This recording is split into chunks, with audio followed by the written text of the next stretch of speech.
Hi guys! So, finally ito, 2019 na. And almost magtatapos na yung January. So, I decided na this is it. Ipupush na natin ang pagiging vlogger, wannabe natin. So, for the entire preparations ko for the past 2 years, matagal ko na talagang gustong gawin to. And today, January 24, 2019, officially magi-start tayong mag-vlog. Nandito ako ngayon sa Bacolod and almost 7 months na.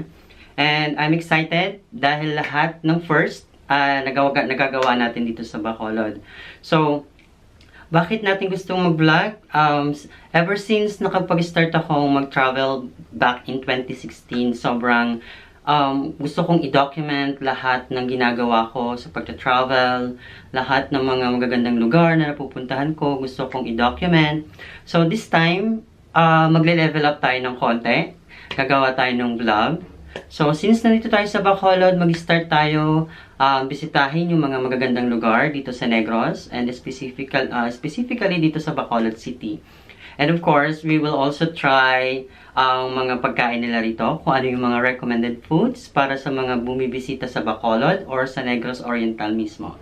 But, of course, to start with, since matagal ko nang pinagplaplanuhan na maging vlogger, at ako isang vlogger wannabe, let's start ng indoor vlogging.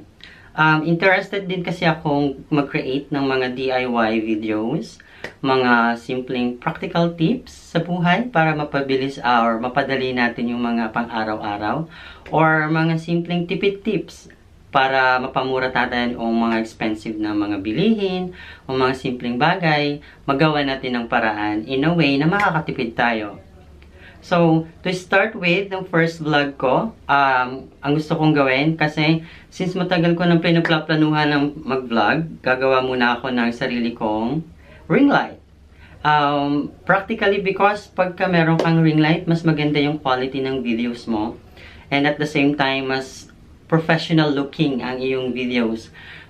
Since medyo may kamahalan ang totoong Ringlight, it ranges around like 1,000 to 5,000 or even higher, depende sa brand and sa klase ng Ringlight.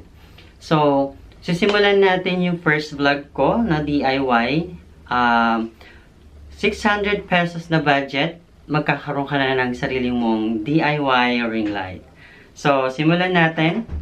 Ang unang kailangan mo, syempre, pagkagagawa ka ng sarili mong DIY ring light is, of course, you need this one. This is a circular bulb available to sa mga hardware, but nabili ko ito sa Ace Hardware sa SM Bacolod. Yan. So, this is the main material na kailangan mo. So, and also, kailangan mo ng tripod. So, tripod, if you have an existing one, better. Kung wala, you can buy sa market or sa mga cellphone accessory stores. Maybe makakabili ka na sa worth 300 to 400 or 500, depende sa klase. But for this one, actually, nabili ko siya sa surplus store. I don't know kung Korean surplus store yun or Japanese surplus store. Originally, ano siya, 400 pesos. But, nung chinek ko, matibay naman siya, makapal.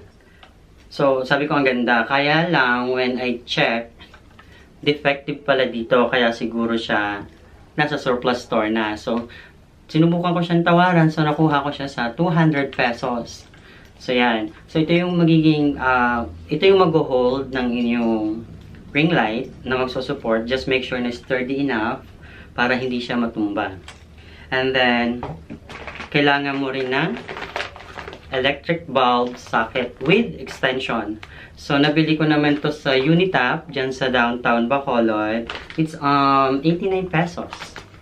And then, syempre, kailangan mo ng electrical tape. And then, you also need a scissor. So, good thing. So, simulan natin yung paggawa ng ating DIY ring light. So, kailangan lang natin siyang ikabit. So, ito yung switch niya. So, kailangan mo lang siyang ikabit ng paganito. Yan. If you will see, pag ganyan dapat. So, wag nyong i-block ito kasi ito yung switch niya on and off ng inyong ring light. So, sige. Kabit na natin siya.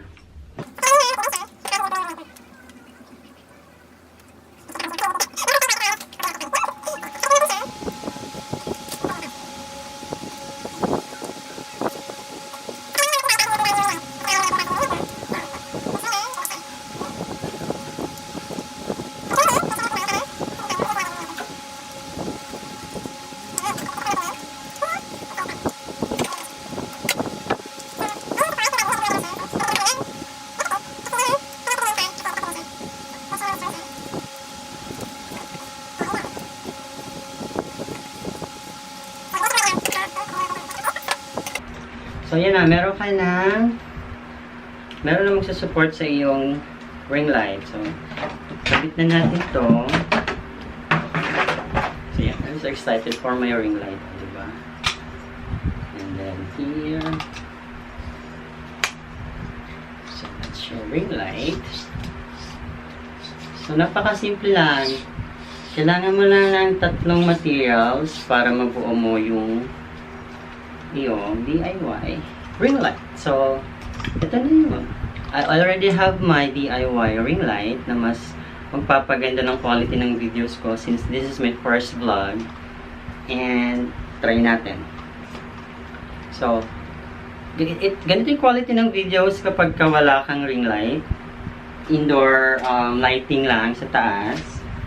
So, try natin siyang isaksak. Oops, mahaba siya. So, oops! See? O, diba? So, you have your DIY ring light na. So, try natin siyang i-set up with my camera here. Up, yeah. So, I'll be right back, guys. Hi! Set up ko lang tong ginawa kong DIY ring light. See you later! Hi guys! I'm back. So, ito ngayon, natapos na natin yung ating DIY ring light. So, I don't know kung nakikita ninyo yung difference ng quality ng video nung kanina na walang ring light. And ngayon, naka-on yung ring light ko. So, ipapakita ko sa inyo kung anong itsura ng setup ko ngayon. So, I'll be using my phone. So ganyan ang setup ko ngayon ng aking ring light at the back. And then, yung aking camera na may nakapatong pa shoebox para mas maganda yung framing ko. And yan. So, there you have it guys. If you like my DIY tutorial for the ring light, please like, subscribe, and comment down below kung ano yung mga suggestion na magandang gawin ko dito sa Bacolod. Since this is my first vlog, ma-appreciate ko yung mga suggestions and comments ninyo kung paano ko may improve pa yung aking editing, pag-shoot ng videos. So, please comment down below kung ano yung mga suggestions ninyo para mas ma-enhance ko pa yung or para mas matutunan ko pa yung pagpa-vlog. And hopefully guys, magustuhan ninyo yung mga future videos ko. And please subscribe and see you on my next video. Thank you for watching. Bye!